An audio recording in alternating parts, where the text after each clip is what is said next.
Welcome back to another episode of What's Up, Prof. Hello, Walter. Hi, Martin. We are doing some news articles again. I see your titles are getting shorter and shorter. One of these days it's going to be a 2-letter word or something. It's going to be an essay. Yeah. Oh, you're actually sarcastic with me. Yes, absolutely. Well, the reason why I did it like this is so that we can know what it's all about. Yes, and it's also good for the internet. Then they know what the buzzwords are. Correct. Okay. But before we get into this, we have to ask the Lord for help, that we can put this together the way He wants it. Okay. Our Heavenly Father, thank you for being there for us every day and every time that we can just lift up our heads and make everything known to you. We ask that you enlighten us with the Holy Spirit and that you guide us through this discussion. In Jesus' name, amen. Amen. You know, Martin, the Bible says it's a time such as never was.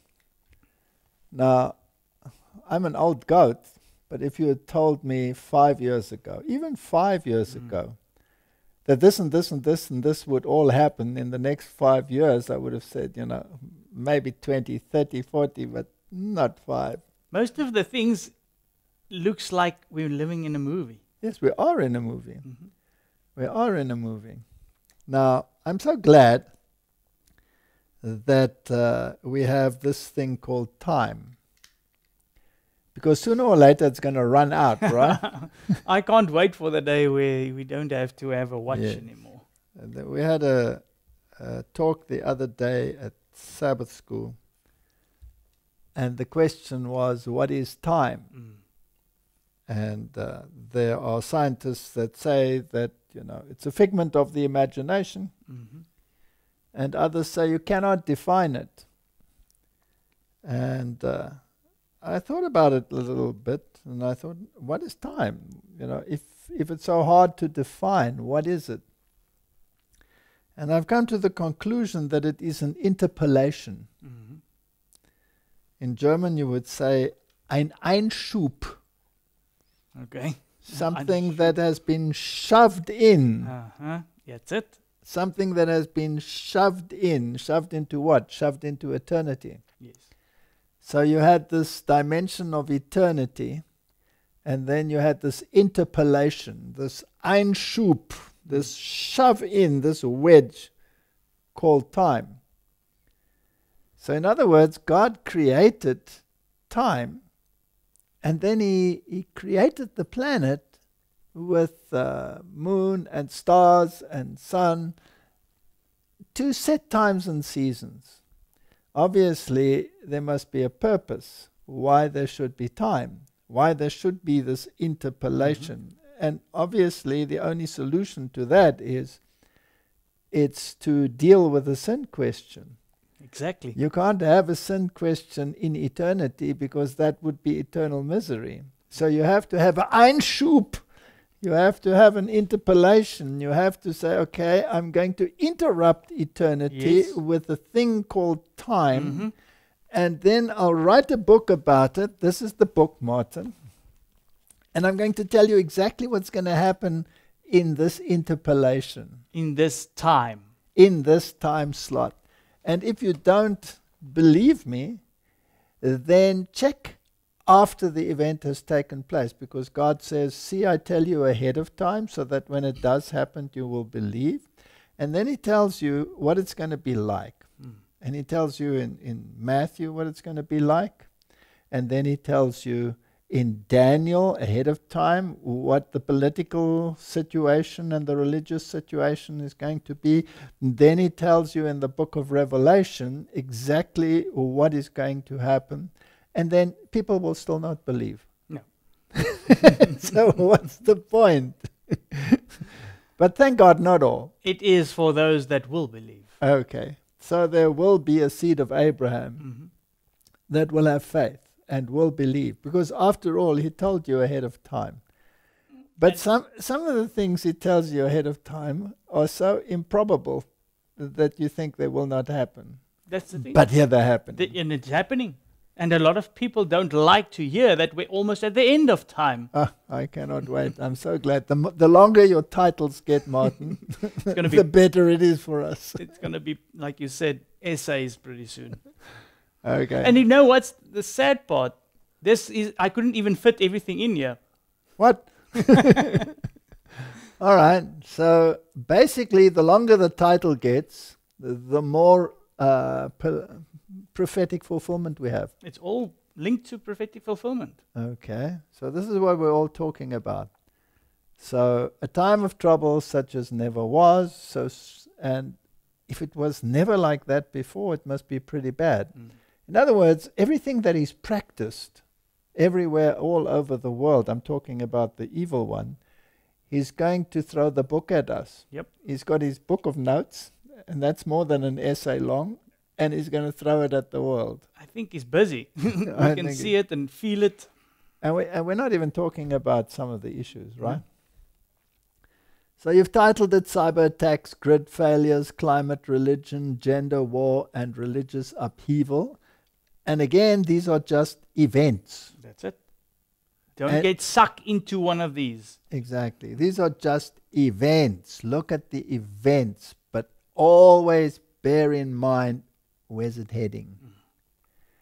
And the greater the events and the more cumulative they become, the more likely it is that people will shout, enough already, let's get a solution. And the solution is, peace at last, and then you have destruction. Chaos.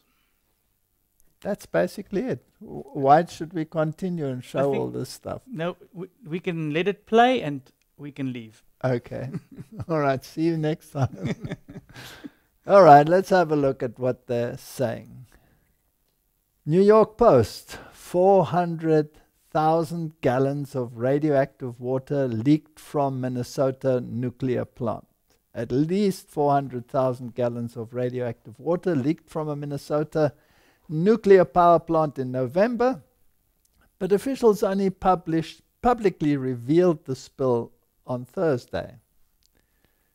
So they're keeping a lot of this stuff hush. It's amazing. That's why I put in a few of these.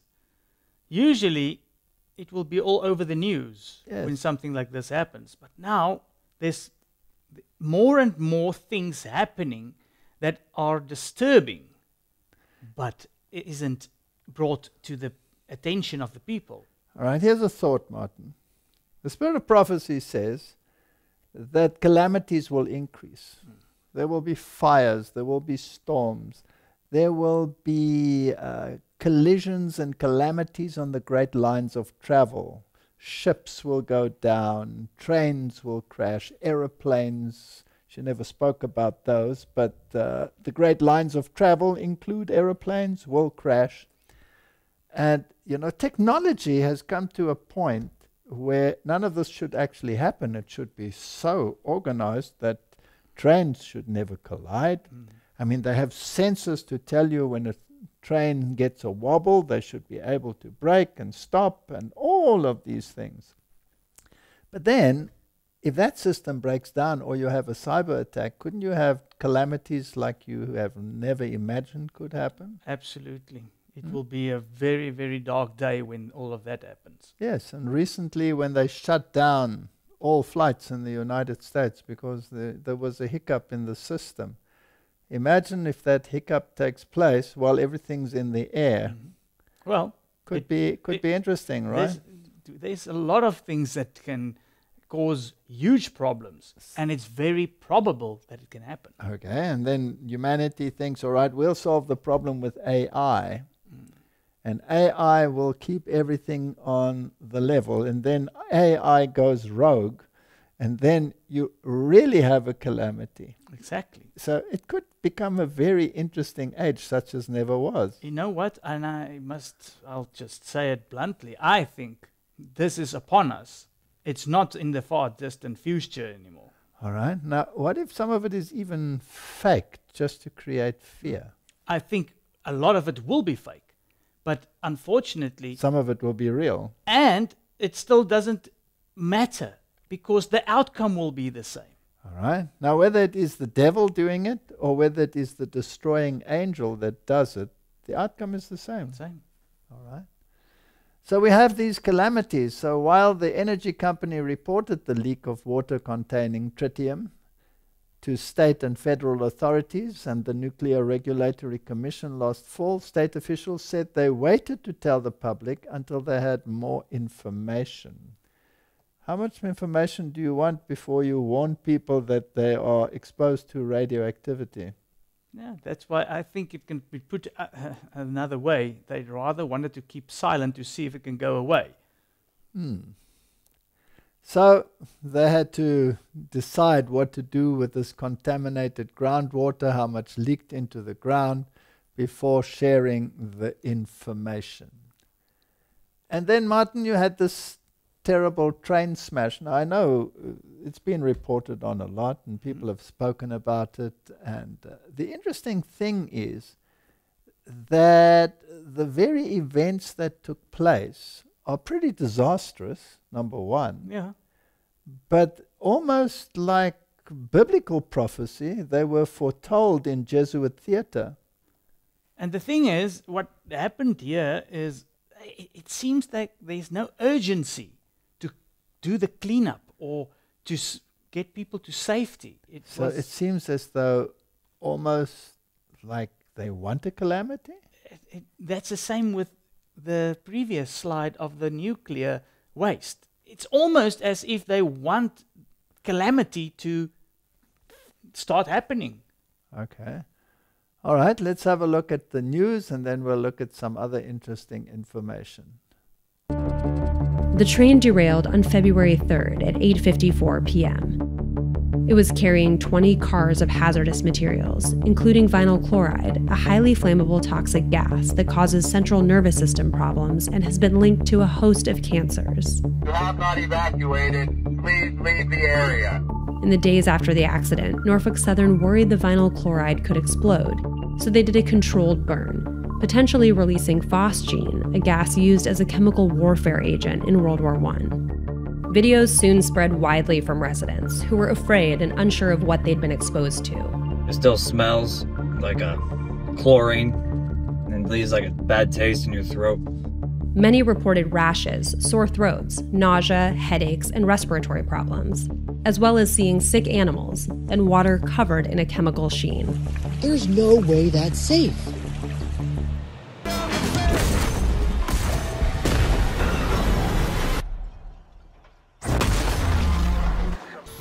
They're calling it the airborne toxic event. We won't come this way. Will we have to leave our home? Of course not. How do you know? I just know. Okay, what if it's dangerous? Evacuate all places of residence. That white noise movie is fascinating, isn't it? Can you believe how similar even the footage is? Absolutely. Now, what's fascinating, Martin, is those chemicals, I mean, they are chemicals that were used in chemical warfare, Yes. right? And they're being transported by mega corporations and companies that own these things, that have their fingers in virtually every pie that you can imagine. And when you look at the way in which they reacted and how casual the government official was, Exactly. let's not say too much about him, except that he had strange shoes on. And this is very interesting. And that there are movies, and these companies are all affiliated and associated with the Vatican.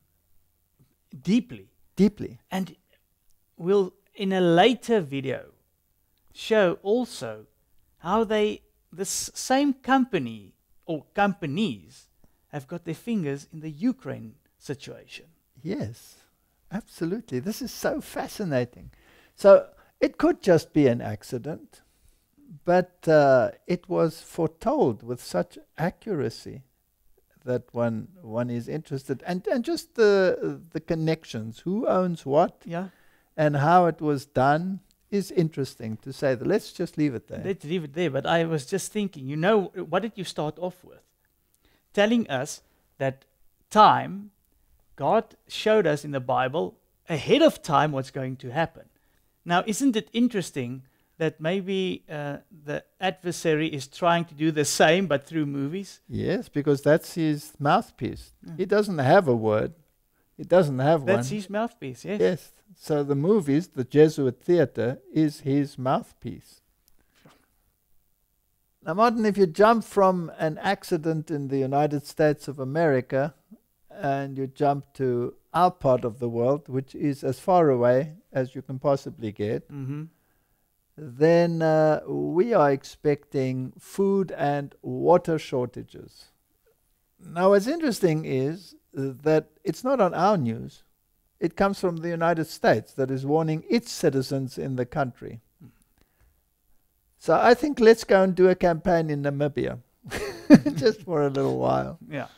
Okay, the United States government has warned its citizens in South Africa to stockpile 3 days' worth of supplies, including non-perishable food, 3 liters of drinking water per day, and medicine and first aid supplies.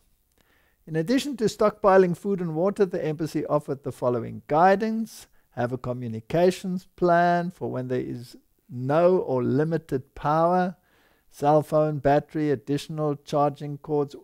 How are we going to get WhatsApp Prof out when all this crashes? We'll leave that to God, right? Exactly. All right. Ensure that you have the necessary medicines, memorize family members' phone numbers, identify safe areas, store flashlights, batteries, etc. And this comes from the U.S. Embassy. Isn't that interesting? And this comes from the embassy. So the embassy advisory comes after the U.S. government told businesses and financial institutions operating in South Africa to start thinking about a total grid collapse.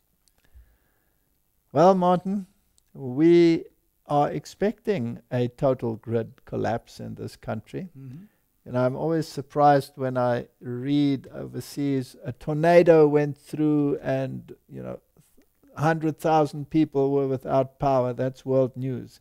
And down for how long? Yeah. In our country, the whole country is without power. Exactly. Every day. And if you take Zimbabwe, it's half the day, every day, that they are without power. You cannot run an industry like that. No, we're off half a day. Yes. At this stage. Yes. We're on stage 4, 6 again. Yes. So we can expect great excitement. And how many promises were made that it will never happen? Well, many promises. Many promises. And then in the UK, there's a rationing of vegetable, and it's about normalization. So now they bring in what? Climate change. Climate change. We've had too many things, Martin. We have to hone down. It's not a bad concept, really, to hone down. Why should they said at one stage, they said, why should you have so many choices of cheeses when 2 or 3 would be quite adequate? Well, that sounds a little bit Marxist to me.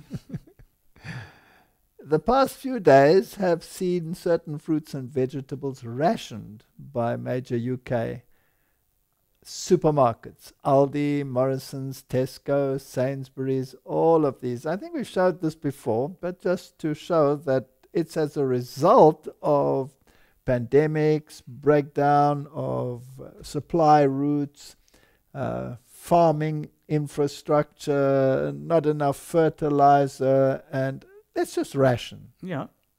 Well, the interesting thing is now they want to give Brexit also the blame. Yes, why not blame Brexit?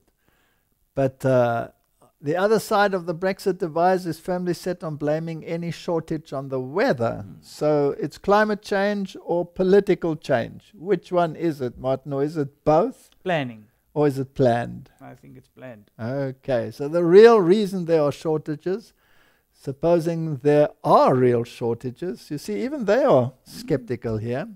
Not just psyop nonsense like the toilet paper fiasco at the beginning of the pandemic, is that one way or another they have been engineered. So, Martin, this is not a conspiracy, this is just an observation. That's a good point. And then we have World War II style rationing of food, fuel needed to combat climate change, academics claim in new paper. This is Fox News from this year. So Martin, are they preparing humanity for something? Yeah, conditioning. Isn't this called conditioning? Definitely. And then afterwards there comes coercion. All right. And it's researchers at the University of Leeds. So these are peer-reviewed articles that tell you that these things are going to happen. A top British institution wrote in the journal Ethics. Now, I don't need a peer-reviewed article to tell me that there will be famines. No, I can just read Matthew 24 and it'll tell me that. And I don't have to wait for confirmation from a peer-reviewed article. There's a difference. That one gives the wrong blame. They want to give a blame to something else. Ah, okay. The Bible talks about a total decay of moral values, and they talk about climate change. So the problem, of course, is policy and environment, that rationing has been wrongfully neglected as a policy option for mitigating climate change, arguing such an approach would be more effective than the slow, inequitable result from tax hike to promote a green agenda. So, Martin, are they pressed for time to bring it in rapidly? Yes. There's no time to hike the taxes and make people tighten the belt. Let's just bring in World War II rationing. Finished. And I think the thing is they've tried it for it's not going as quick as they wanted to. That's why it's going to this. So let's go that way. So Martin, what vehicle could be used to accelerate things? Cyber attacks. Aha, let's have a look. Hello and welcome. Let's take a look at our top story this hour. The UK organisations experienced an average of 788 weekly cyber attacks across 2022. This marks a 77% increase from the year 2021. Now, the new figures reveal the growing concerns of cyber threats. The increase in cyber attacks is largely driven by sophisticated ransomware gangs. Stock trading in London was plunged into chaos after reports of a Russia-backed ransomware gang attacking a company that plays a key role in Britain's financial system. Lockbit, the group behind the cyber attack against Royal Mail last month, targeted trading software provider Ion Group on Tuesday. The London-based company plays an integral role in the plumbing that underpins the trading of shares, debt and derivatives in the square mile. Ion said that 42 clients have been affected by the attack as it faced disruption in its clear derivatives division. The attack comes just weeks after Lockbit forced Royal Mail to suspend international postage deliveries. Now, this left more than 500,000 parcels and letters stuck in limbo. Earlier, on the 11th of January, The Guardian confirmed that it was hit by a ransomware attack and that the personal data of UK staff members had been accessed in the incident. Now, these are not standalone incidents. Rather, these vindicate the precarious condition of cybersecurity in businesses across the United Kingdom. According to a UK government report published last year, almost every 1 in 3 businesses in the UK are experiencing data breaches or cyber attacks at least once a week. Now, this constitutes 31% of all businesses, and over a quarter of charities are suffering. The report shows that cyber attacks are becoming more frequent, with organizations reporting more breaches over the last 12 months. This is from National Review. For the second time in a few weeks, listen to this, a federal law enforcement agency suffered a serious cyber attack, and the U.S. Department of Health and Human Services warned that Russian-linked ransomware group called Clop had reportedly taken responsibility for the mass attack on more than 130 organizations, including the healthcare industry. Ransomware attacks are now common as rainstorms. In a busy news cycle, you might not have heard, but 2 federal law enforcement agencies have had serious cyber attacks this last month. The government system that sends messages to pilots, called NOTAM, had gone down. And then the emergency backup system had also gone down. Now, the FAA claimed it first noticed this on Tuesday night. When the problem could not be fixed, the government issued a ground stop the next morning. That's what Pete Buttigieg said. He described the culprit here as, quote, a damaged database file with no evidence of a cyber attack. So to repeat, said Pete Buttigieg, there was no evidence of a cyber attack. And then the next day, last Thursday, we noticed that virtually the same thing happened in Canada. Well, that was very strange, because the US and Canada have separate aviation authorities. They're different countries, and each country uses its own software to route their planes. The systems are not linked to each other. And then we remembered that on New Year's Day, 2 weeks ago, something similar happened in the Philippines. Its air traffic control system also went down. For a time, no aircraft were allowed in Philippine airspace. Thousands of flights over Asia had to be rerouted. In the summer of 2020, UCSF Medical School paid more than $1 million in Bitcoin, and they paid it in order to get access to their own computers, which had been frozen by hackers. They were held up for ransom. Since the nationwide ground stop last Thursday, the price of Bitcoin has shot up about 20%. Is that a coincidence? Well, Martin, that's all very interesting. Now, the idea, of course, of Tucker here is that the Bitcoin shot up because it was used to pay ransoms. Mm-hmm. It's a currency of choice for those that require ransoms. It's a very interesting time that we are living in, but how many companies? 1 in 3? 1 in 3 every day. The statistics is actually scary because these type of things can lead to what we've heard the whole time speaking about grid failures. All of these things. All of these things. Didn't Klaus Schwab say that this was going to happen? Mm-hmm. So you have to be prepared. You have a lot of little ones, and then you can have a big one. So be prepared. All right, and we spoke in the beginning about the adversary's medium to warn people and to desensitize them and to inform them. And this film icon, Dennis Quaid, has captivated audiences with this kind of thing. It's interesting that in this video it says, great balls of fire. Does that remind you of a vision in the Spirit of Prophecy? Yes, of Nashville. Nashville. And pillar after pillar was struck, and all of these interesting things. And of course that perfect replica of the Parthenon that is there consists of many pillars, and they put in that statue. We spoke about all of those things. But Hollywood is always a step ahead. Yeah, now so they again desensitizing you or getting you ready for what is probably about to come. Yes, and Simpsons and all of those are the prophetic mouthpieces of what is being planned while the two adversaries sit at the same table. Mm-hmm. But Dennis Quaid's now done something that nobody's ever been able to do. Scare the heck out of Jesse Waters. Quaid has a new documentary out, Grid Down, Power Up, which explores the frightening possibility of our energy's grid going down. Heat, gas for our cars, transportation for food restocking, all of it relies to some extent on electricity. But no one likes to focus on what could happen if it all suddenly is taken away.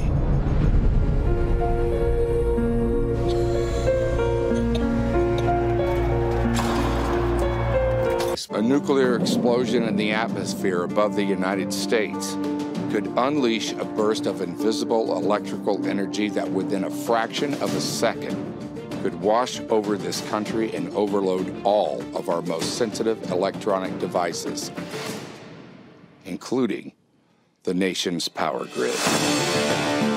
Just 30 days without electricity, it would take us back to 1880, and you wouldn't be able to get gas, you wouldn't be able to get food, You know, the police would stay home, take care of their own families. There are plans for hurricanes, there are plans for snowstorms, there are plans for earthquakes. There is no plan for a cyber attack that would be infinitely longer in duration and more widespread than any of those natural disasters.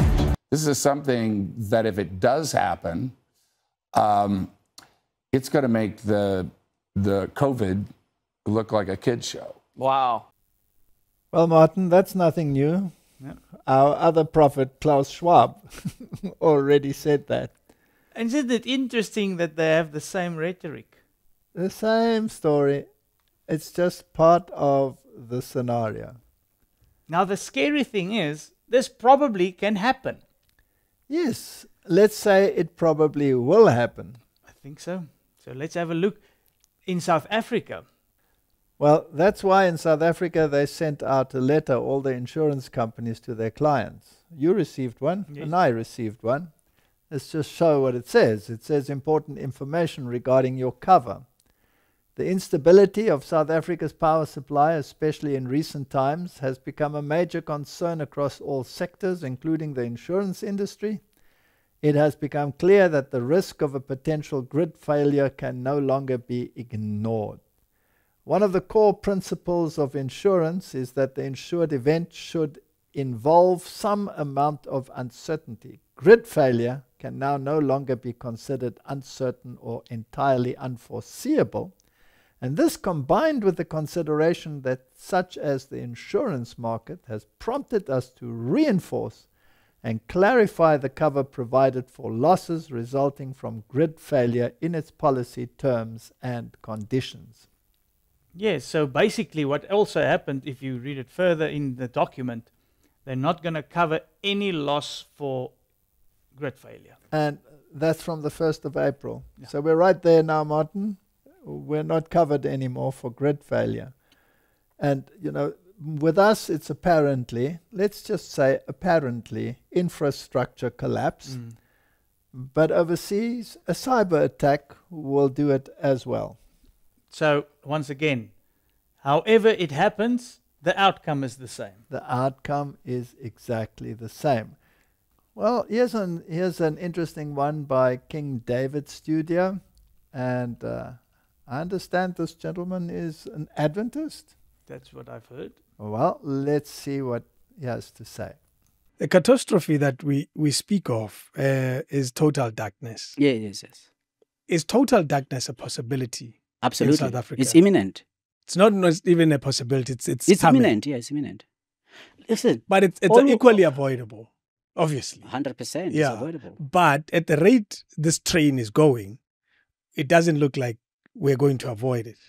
Yeah, I mean, right now, the analogy I would give is that we are all passengers in a brakeless bus that is driven by the board of ESCOM, the management, the government. But we are going towards a cliff. That's a problem. Can we confidently in this conversation say we are probably in our lifetime, you and I, going to experience total darkness at some point? You're saying this year? Yes. Not even in our lifetime? No, this year. What is total darkness in your definition? Nothing works. Nothing at all? Nothing. You can't transact. The banking system is down. The telecommunication system is down. Banking is telecommunication, by the way. So the telecommunication system is completely down. The water reticulation is completely gone. Yeah. Fuel transportation by pipeline is completely gone. Gas transportation, sewer treatment and sewer removal completely it stops. You can't bury. You have to bury the people if they die on that day. You have to bury them immediately. Yes, immediately, because then there is no backup. There is no fuel. No one can move anywhere. There's no food you can buy. There's processing no food of food is gone. The farmer hasn't got anything. The losses of all the fresh produce that currently is in any one place, within a matter of 2 days, all of it is gone fraught. And you're talking about the meat industry, which is the key source of protein for many people, whether talking about chicken, beef, or anything else. Everything else. Hospitals. There is no hospital you can go to. There's no health care you can be able to access. There is no... Even the president will not have fuel for the helicopter to run anywhere. Now, Martin, these were people in the know. These are not just any people. And he paints a pretty bleak picture, and he foresees that it could happen this year already. And it sounds like a time such as never was. Imagine you take a modern society and you, in a day, dump it into the Middle Ages. Yeah. That is pretty chaotic. You know, there's many people that don't know how it feels to be able to walk to a door and there's a light switch on next to it and you just put it on. There's many people that don't know how it feels not to have that privilege. Yes. Well, we have been warned that a time such as this would come, and we have been told, get out of the cities because that's where the chaos will be the greatest, because there's no way of growing food and receiving supplies in those circumstances. So, you know, the Bible and the spirit of prophecy, they have warned us, and we had better take heed. Now there are circumstances like we are going to do a camp meeting in another country. What if you're trapped there? Well, that's God's problem then. That's God's problem, yes. But let us be found doing our work when the Lord comes. And let us have faith, and let us act on his warnings. Because here we have a promise, even from the dark side, that these things will happen. How much more so should we heed what comes from the light side? That's so true. We've got, like we've mentioned, Hollywood, the prophet of the enemy, telling us this is going to happen. And we had God, the true prophet, telling us. Now, Martin, what is very important that we should understand it, when you study the prophecies in the Bible, they're linked to disobedience and moral decline. When you look at the reasons that the enemy gives, they're totally different. Yeah. In fact, sin becomes so paramount and so invasive, but it's never the fault of sin. It's always the fault of climate or some action or something of that nature. So here we have a very interesting double take, Martin. The Catholic Church is very involved in pushing the narrative of climate change. But here you had a cardinal, George Pell, who was not so convinced and actually spoke out against it. And you know, Martin, when someone has a voice which goes against the Roman Catholic narrative, it's always interesting to watch what happens to them. Yeah. Look at the news, and are they still active today? Have they been removed from society? Was it natural? Wasn't it natural? Were there accusations? You know, I don't believe anything anymore, basically, that comes out of the media. You have to read between the lines. Yeah, and you have to weigh up. It's like reading the Bible. If you take it out of context, you get something totally different. So let's see what he had to say. He saw climate science as a dangerous religious dogma.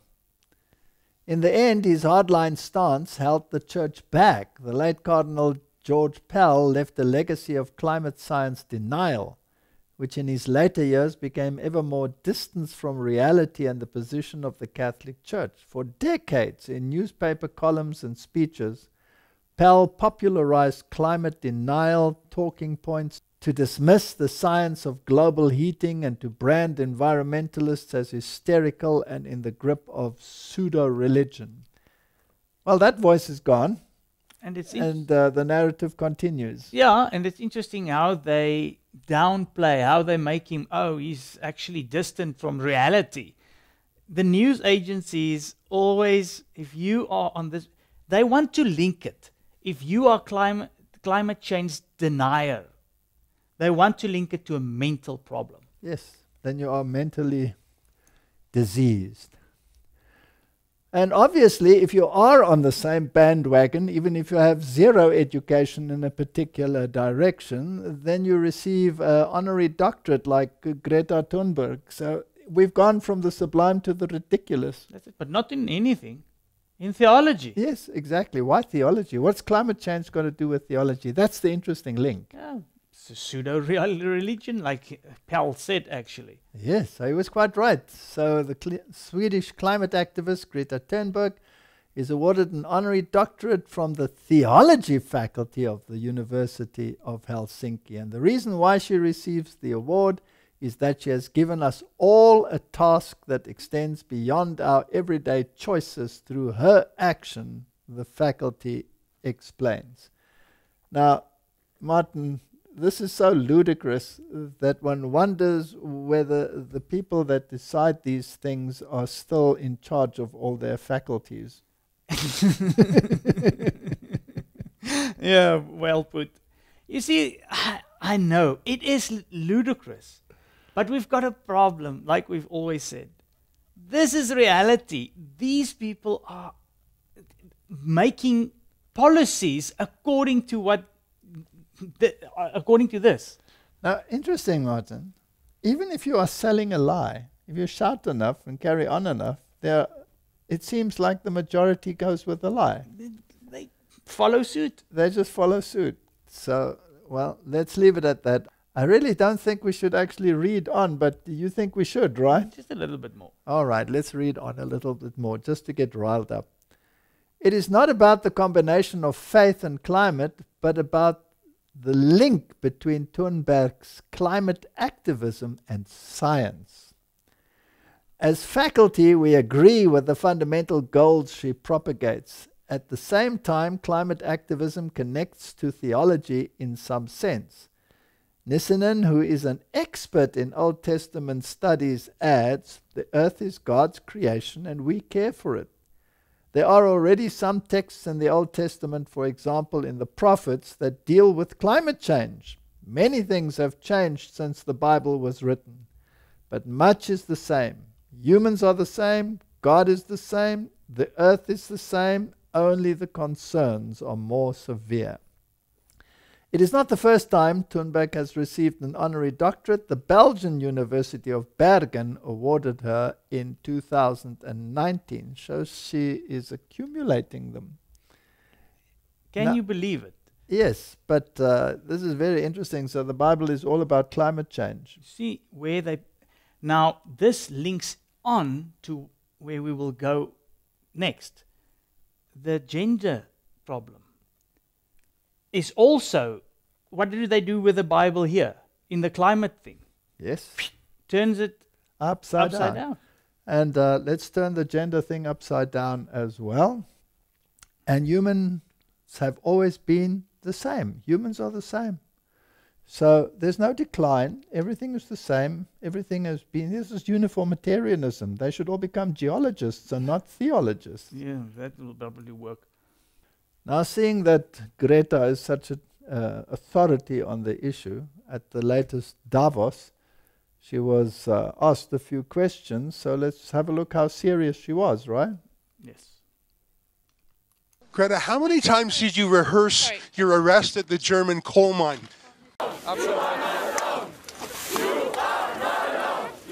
So the police starts to bring the first persons to the identity check.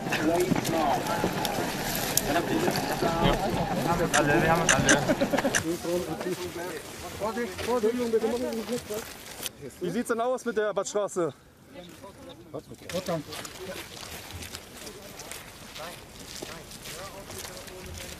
It's very likely that the German police and RWE, a fossil fuel company, would stage an arrest.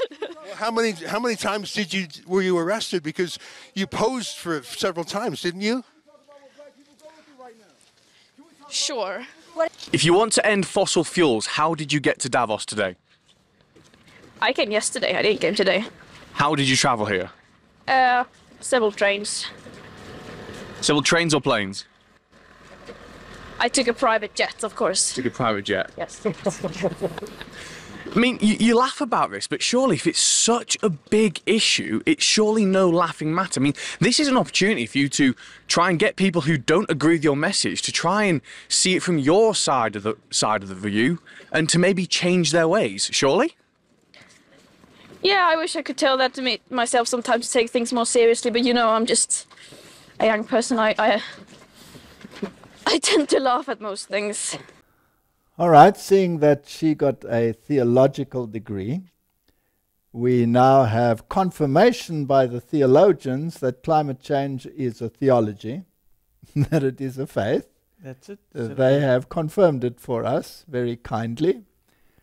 And let's see how far this is going when it comes to other sectors like the United States and Joe Biden's ideas. Do we have a redefining of sin? Yes. Which one of the 10 commandments deals exactly with climate change? Not one of them. Oh, all right. So if that was the definition of sin in the Bible, we need a new one. And we saw that they wrote them on tables of stone. Exactly. So obviously they do think that the climate issues are the new sins.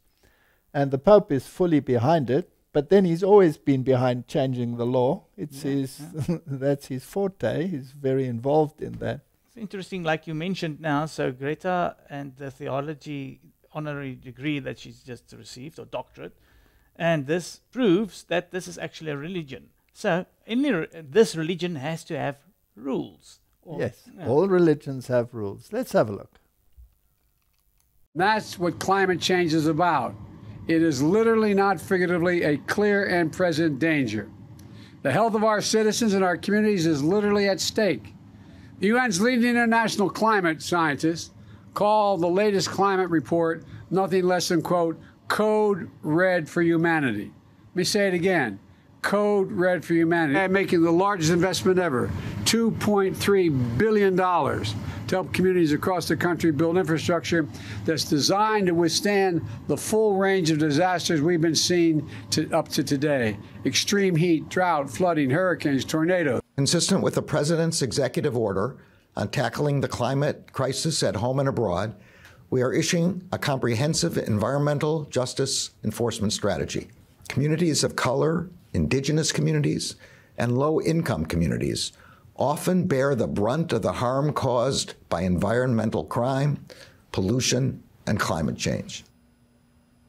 So, of course, there's no science or data behind any of those claims. They're political slogans. They're completely made up. They're not real.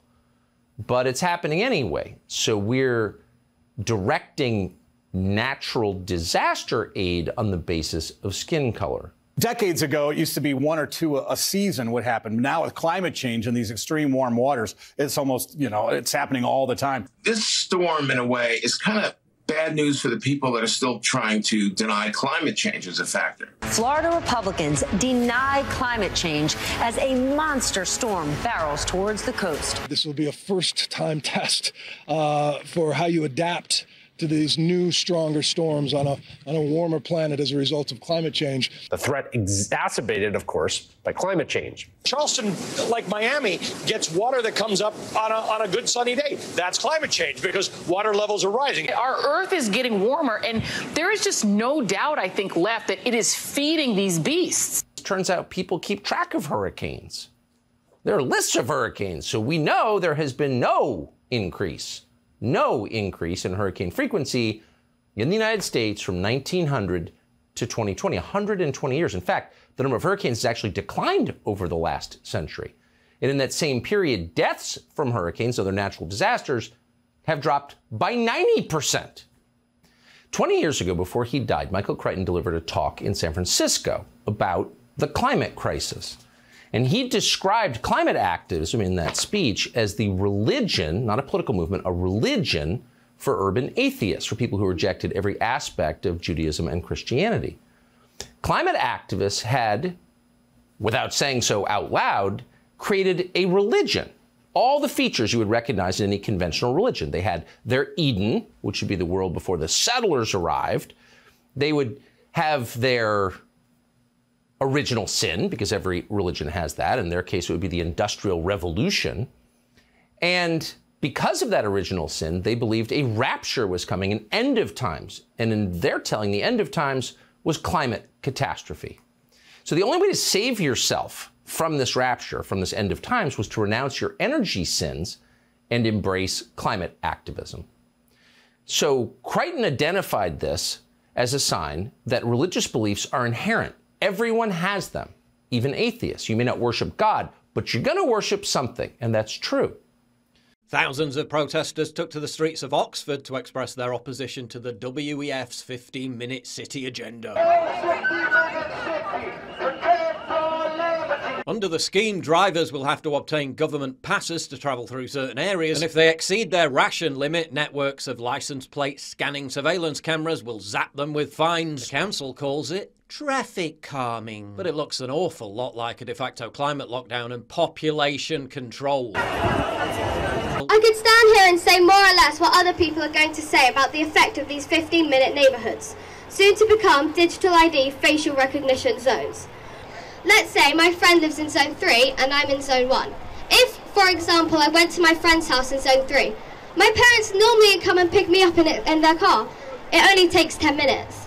So does that mean that they would have to go round the ring road and back into town again? If my mum or dad had to drive round the ring road, it would take 30 minutes, causing much more pollution and leaving a much bigger carbon footprint. They will say, you can walk home. Would that be safe for me to walk home? Me as a 12-year-old walking home in the dark alone. Is that really going to be safe? Then they will say, oh, don't worry about that. We've already thought of that. You'll be safe. We will have 1,000 cameras on the streets following you and tracking you all the way home. Oh, just remember, it's for your safety. If it weren't real, it would be funny, hey? It is true. It is. If you know what? Because people would say, why are you laughing?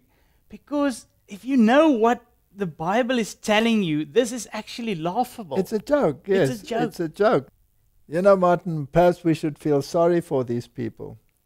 In the old days, you had Houdinis, and they were contortionists. In these days, we have these people, and they are distortionists. Yeah. They distort everything. And bottom line, what we're trying to show is that it's a religion. It's a religion, and it's active, and it's not going away. We've been saying this for 3, 4, 5, 10 years. It's not going away. This will be the glue for the end. All right. Now, if there's only one true religion, and that's the biblical religion, then by definition, this must be a false religion. Correct. And if it is a false religion, would you want to act upon it? Would you like to be sucked into it? No. No. I want to watch it like a movie and see how it runs itself against the wall. It's not that it's not going to affect us. Oh, it's going to affect us for sure. For sure. All of this will definitely affect us. Didn't the test run affect us? Definitely. You see, so the thing is, we should not get sucked into it because it will affect us. But if we get sucked into it, we're going to get discouraged. All right. Now, if we know where it's heading, and the Bible tells us where it's heading, then we can make some contingency plans, but there will come a point when we'll be totally reliant upon God. True. Now, a few years ago, there was a talk at the United Nations, and Rosalind Peterson addressed the United Nations, and she's actually concerned about climate change and all of these issues, but she also confirms basically some of the issues that are contributing it that they deny. Exactly. That they put forward as conspiracy theories. Correct. So, you know, you have to sift through these things, and when you and I would say something like that, they would say conspiracy theory. But here, it is being touted at the United Nations not as a conspiracy, but as a fact. Yeah. So what comes first, the horse or the cart? We are in a global drumbeat right at the moment, talking about climate change and global warming. One of the things that is affected by climate change is agriculture. But some of what we are seeing is man-made, but man-made in a different way than you may guess. Weather modification programs, experimental ones done by private companies, done by the United States government, done by states across the United States are underway. There's more than 50 of them in operation across the United States. All of these impact agriculture because they change the microclimates needed for agriculture to survive. None of these programs that I know of today, and this is all public record, are available at any time with oversight, agricultural oversight or public oversight. These programs impact agriculture, and there are programs around the world. International corporations are modifying our weather all the time, and they're modifying it in ways that cover thousands and thousands of square miles. Most of it is chemically altered, so that what happens is that we are putting chemicals, ground-based chemicals that are shot into the air, or chemicals coming from airplanes that change and modify our weather. One of the things that is impacting crop production right now in the United States and reducing photosynthesis, and also impacting the ability of solar power panels to generate the type of power that they should, is persistent jet contrails. NASA talks about persistent jet contrails as exacerbating global warming because they trap warmth in the atmosphere when they produce cirrus and man-made clouds. NASA also talks about that these aircraft leaving persistent contrails are changing our climate. And when they change our climate to the degree that one jet can leave a persistent jet contrail, which will spread across our sky, which is a trail left by a jet, that trail can expand to 4,000 kilometers and last for 20 hours. This was unheard of in the early 60s and the 70s, and it wasn't until the late 1980s that there was a change and we started to have persistent jet contrails that persist. NASA studies show that part of our global warming problem could be attributed to these types of contrails and the jets that leave them. So one of the issues as we go through is, how do you like your skies, natural or man-made? And right now we are making man-made clouds. Conspiracy theories, Martin? Or can we say we told you so? Let's just leave it at that. Okay. People can make their own conclusions, right? So, Martin, we've come to the conclusion that we are dealing with a religion. We come to the conclusion that that religion cannot be a true religion. Yes. There are too many factors there that tell us that it is a fake religion. Now, we also have a situation in the world where moral values that are encased in the biblical narrative are under attack. Hugely so, yeah. So you have cyber attacks and you have moral attacks. Now, one of the moral attacks that is really riling up conservative thinking parents or religiously minded parents and people is the gender issue, which all of a sudden has become a great thing. Again, Hollywood has prepared the way, and Hollywood has introduced this idea in their sitcoms, in their series that they produce, in their movies that they produce. More and more they snuck it in. And eventually they didn't only sneak it in, they made it the prominent feature. That is true. And every movie that you can imagine must have at least a scene. And then they put it in subliminally into their cartoons, even for children.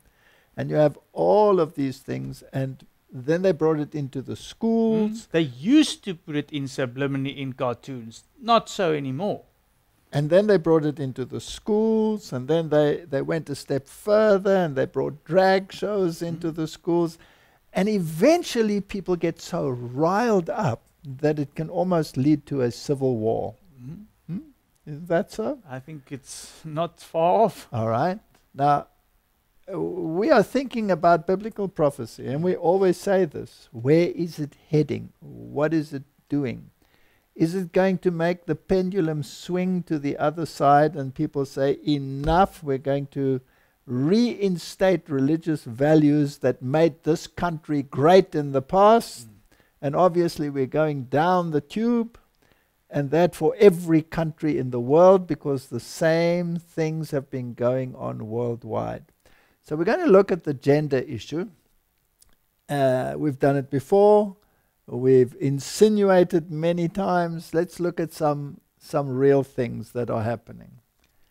So here you have an article where parents pull 4-year-old from church school for promoting gender identity lessons, cruel deception. Now, if it was a normal secular school, that would be something that you might expect, but now it's coming into church schools.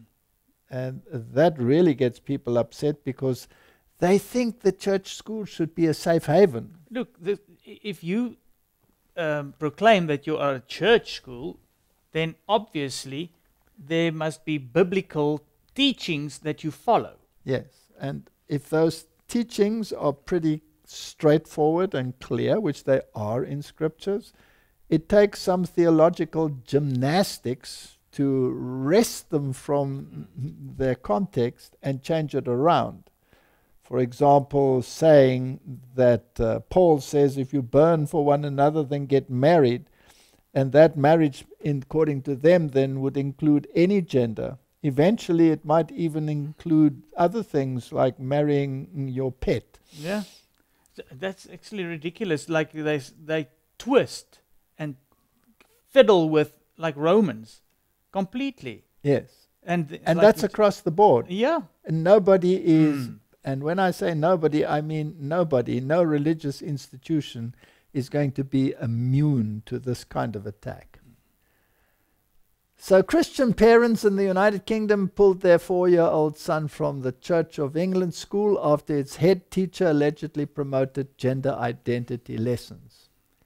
So this is a primary school. It planned to teach young children from a book by Scott Stewart titled My Shadow is Pink, which they felt was inappropriate according to their legal counsel at the London-based Christian Legal Centre. Well, the title itself would be disturbing.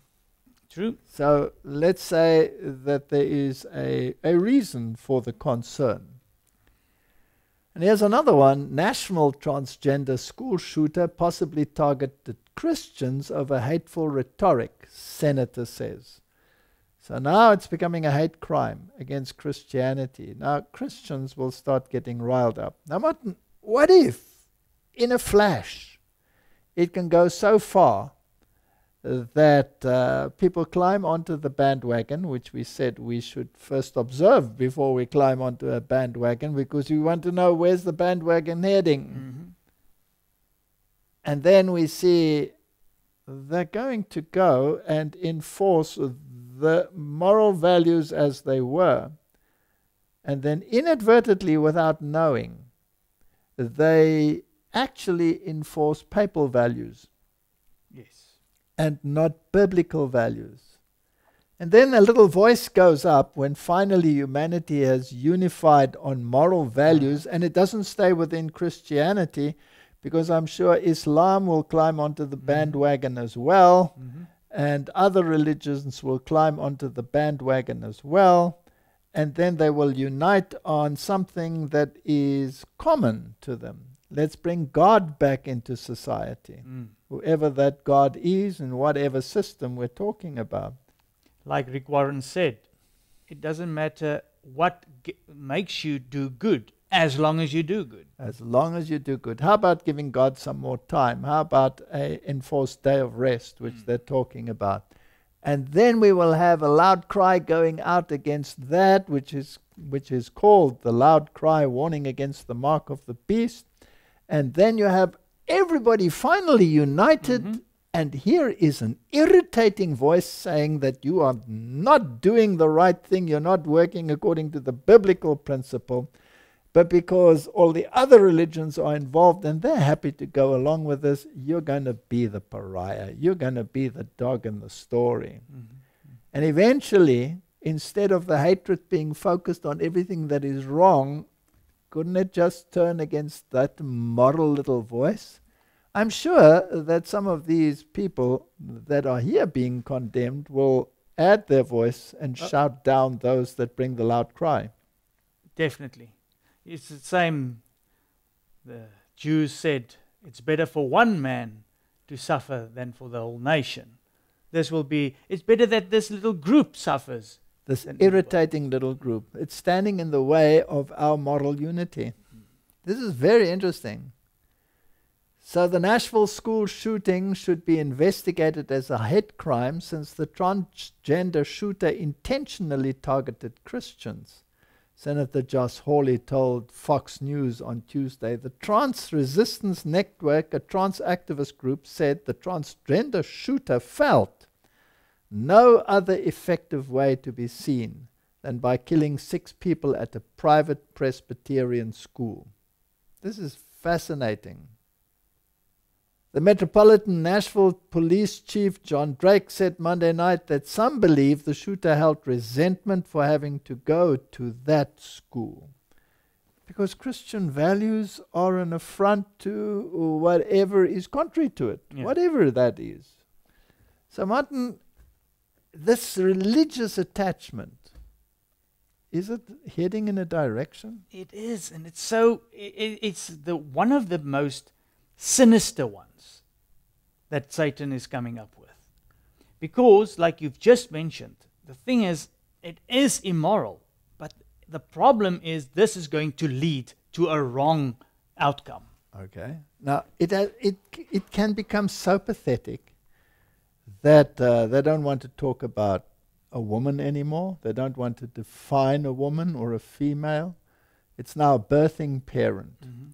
And people are looking at this and they're joking about it because it's so ridiculous that it deserves to be joked about. But there's a serious element in it as well. And I mean, if it goes so far that you even identify as cat and you start putting litter boxes into schools, then, you know, if I were there, I would actually use them just to make everybody clean them up. It's such a ridiculous thing. But again, let's ask the question, Hollywood, did they prefigure it? Yeah. They've always. They know what's coming. All right. So their prophet, Jesuit theater, was on the ball and prepared the mindsets, even if it was for a laugh. That's it. They started off, you must remember, they started it off with a laugh.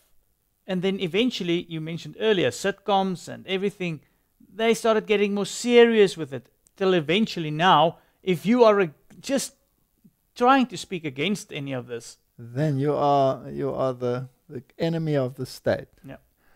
Now, Martin, this was a Monty Python movie. This is years ago because John Cleese is very young here. And let's just look at this little discussion, which here is very tongue-in-cheek. Mm-hmm. But when you look at the reality today, we've moved from a joke to a reality. Isn't that so? It's true. Let's look at it. Symbolic of his struggle against reality. Well, Martin, perhaps we should give our friend in Australia who sent us that video a little thumbs up. It fits in quite well. Yeah, no. Yeah. Well, it's actually ridiculous if you just see how tongue-in-cheek this was, but how it became reality. Yes, absolutely. All right. So, Martin, let's get back to the serious side of this. Not what is happening, where's it leading? Mm-hmm. There must at some stage come a pushback. Yes. And people must be riled up enough to become involved in order to achieve that pushback. And it's going to be a moral issue. Mm. It's going to be a religious issue. We're going to go back to religious values. We're going to go pendulum swing. Let's see. Transposing America. That's the focus of tonight's angle. Now, as we just discussed, killer Audrey Hale was living in a sick fantasy world, one that was affirmed and celebrated by modern culture. The fraudulent construct that boys can become girls and girls can become boys. In her twisted mind, her mortal enemies are those who do not affirm her imaginary identity. In this case, her old Christian school and her family.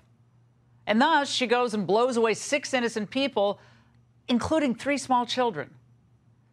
Now, the knee-jerk political response, very predictable, it's to blame the gun culture, urge that AR-15s be banned. But this avoids the undeniable truth that the left has created a world that has our young people on a collision course with reality. Media outlets, which are supposed to be interested in actual facts, are oddly subdued about the prospect of learning more about the killer's motives. Now, we have no idea what was in Ms. Hale's mind, why she targeted the Covenant School, but it is clear that if this is a case of anti-Christian hate, we all should know all about it, including how it was inspired. Unstable people are especially susceptible to poisonous ideology. We already know that some of the left's radical fringe groups are viciously anti-Christian. Now look at how they attacked churches and pro-life centers over the last few years. And there's a trans day of vengeance planned for this Saturday. Menacing videos are being posted online to promote it. Now, not a peep about this from the DOJ, of course. And this week, Merrick Garland refused to address even a possible hate crimes angle in this Nashville shooting. Do you plan on opening a hate crime investigation for the targeting of Christians? The FBI and ATF are both on the scene, working with the local police. As of now, motive hasn't been identified. This is about politics, pure and simple. Now, Democrats have invested a lot in the storyline that white American Christians are the most dangerous people on the face of the planet. Remember, that group, they're the real enemies. You have these young people who've organized online who call themselves America First. Really, I view that as a slogan, as a way to say we are white nationalists. Christian nationalists believe the United States was established as an explicitly white Christian nation, and any threat to their agenda must be stamped out, even if that means violence. If you're talking about people who believe in ethno-state or a religious theocracy. We are indeed at a tipping point. I know a lot of people say that, but we're at it. We have no time to argue about the obvious or deny basic facts or pretend we're living in a fantasy world where, one sex can become another sex. We can't allow charlatans to divide us. Hard work, family, faith, and patriotism is what will save us. They always have. Martin, her final words sum up our entire position. That's exactly. So you can look at all of this and you can, Scott, everything gets riled up in you because of all of this. But then you should listen to what she said last. And this is what our position has been the whole time. This is our position. Where is it heading? We're going to have a pendulum swing. So just to make clear, we're not agreeing with what she said in the end. We're just saying that this is going to swing the pendulum because patriotism and all of this is going to lead to the demise of somebody else. Yes. And that is what we're saying. This is proving that the pendulum is going to swing. I'm not going to disagree with you, but I'm going to say that we're not against setting right moral issues. No, that's the thing. Yeah. So even church organizations would say, finally, at last, moral issues are being addressed and humanity is moving in the right direction. But again, let's reiterate, if there is an injection of poison in the moral compass, then it's going to lead to perdition. Yes. And there is an injection of poison in the moral compass because it is following changed rules. And the Bible clearly says, here are they that keep the commandments of God and hold to the testimony. And those that keep the commandments and have the faith of Jesus. Yes. So this will come into clash. So the final clash will be between two religious systems. And the whole world will be involved. Now, who could write so brilliant a script? We're watching a movie, right? That's for sure. And we're asking ourselves, who can write so brilliant a script? Only the devil can achieve that. Because even the actors don't know what's going on. Yes, that's the thing. So most of the people, even the news anchor, is probably sucked in. Yes. And is caught up in this. And we agree, it is ludicrous of what all this immorality. And he's got it covered at every base. He's created over the time this interposition, this Einschub, as I said. He has created all of these religious systems that have been warring against each other for how knows how long. Now he's got them to the point where they are unified and building joint centers and Abrahamic religion and signing documents, and the man in white is very busy. And he's the one running, the man in white, behind the scenes, Jesuit theater, Hollywood. And then between all of this, now he's addressing all of these issues. And now you can't say, excuse me, you have to separate from that religion because it's not in harmony with the Bible, because you've just got them all together. And if somebody talks against this, they're going to be the enemy. And now you have the moral issue coming right, and somebody wants to say, excuse me, there's something wrong. These people are going to get very riled up. Yep. Can you see the time of trouble coming? It's already on the precipice. So, modern, are they already asking for legislation to correct the moral compass? Yes. Let's just look at this one. Newsmax, Tennessee House advances bill criminalizing drag shows. We don't have to go into the details of this one. They're already proposing legal action and laws to combat it. Yes. It must go in a direction. It will go in a direction, that's for sure. So the transgender agenda will shake humanity. It is shaking humanity.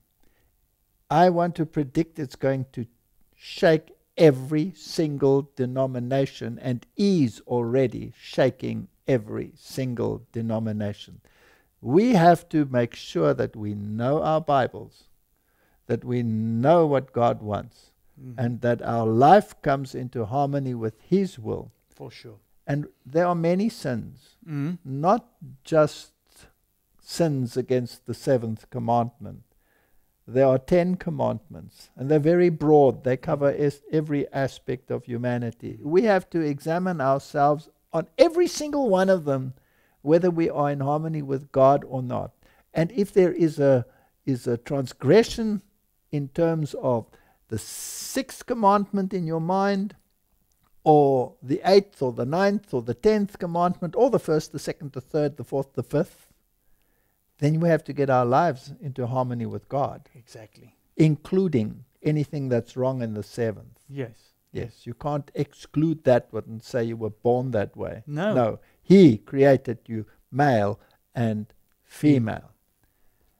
So Little Light Studio put together a very interesting one, of which we take a few excerpts and just see what they came up with. Transgendered bathrooms have come out of nowhere. The next stop on this train is pedophilia. I guarantee it. Guaranteed. In fact, he guarantees it so much he will commit pedophilia just to make sure that this happens. I mean, the guy is an absolute moron, a legendary moron. I guarantee you pedophilia is next. Dr. James Cantor of CAMH, I recall in an interview with the Toronto Star, referred to pedophilia as a sexual orientation. Like every other sexual orientation, pedophilia can have different characteristics. Anyone could be born a pedophile. We should accept that pedophiles are people who have not chosen their sexuality. We should accept that pedophilia is a sexual preference.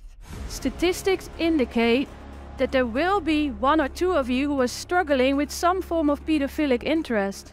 But the problem is, these people can't talk about their feelings because they know that they will be hated for it. However, it doesn't make sense. And that's because we're talking about biology. We're talking about a sexual orientation.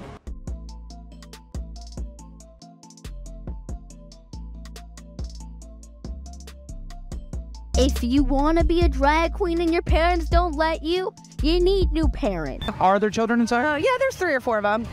But these girls are all fully clothed. This is a PG performance. Like, it's family friendly. Actually, one doesn't even want to show it No, but just to make people realize that we're not dealing with figments of the imagination, but with realities. It's a very sick world we're living in. And no wonder God put a limit to the interpolation, to time, which is called time. Exactly. Now, just that alone, Martin, doesn't it tell you that time is running out?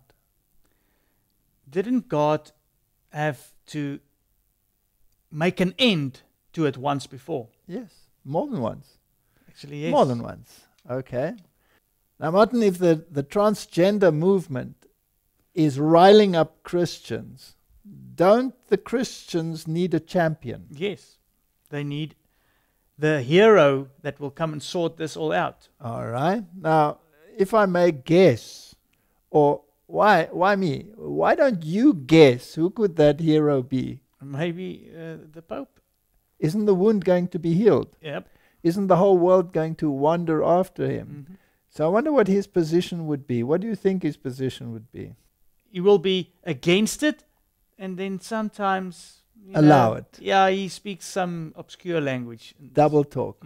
But for the sake of attracting the masses to him, yes, he would have to speak against it, right? And to swing the pendulum. To swing the pendulum. Let's see what he says.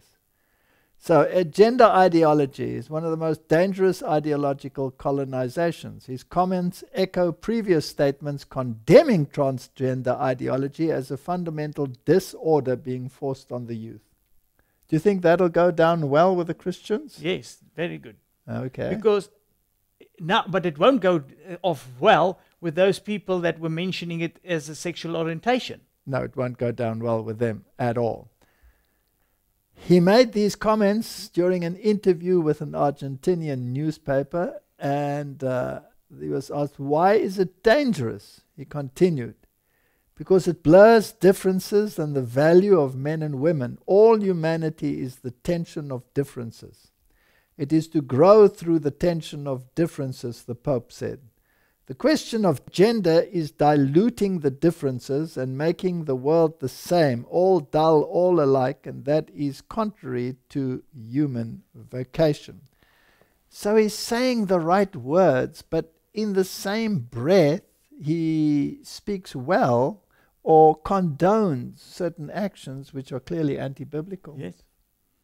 So without laboring the point, there must be constant media efforts to drive the point, to irritate those that want to take a stand.